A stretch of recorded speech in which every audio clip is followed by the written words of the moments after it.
Want ek is buite die orde van die Here. Ek is buite die orde van die Here. Die orde.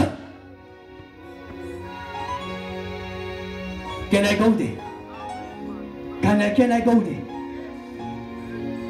Die hemel kan nie bestaan het as daar nie orde was nie.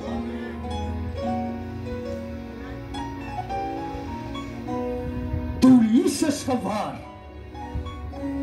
Satan wil groter wees as hy. Toe sê die Here, jy verlaat hierdie koninkryk en ons gaat jou uitskop soos 'n blitsstrale en jy sal aarde toe gaan.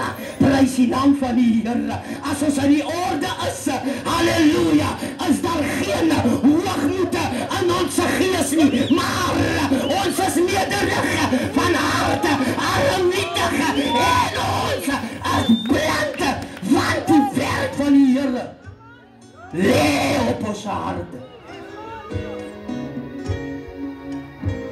Hou jy van favorites? Hulle is alright. Ek sal vir hulle groet. Sy kry van hulle eers. Niemand bel hom eers nie.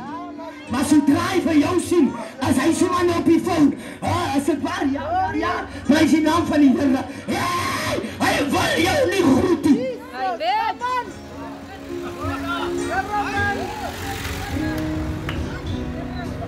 As in my woord nie, as God se woord.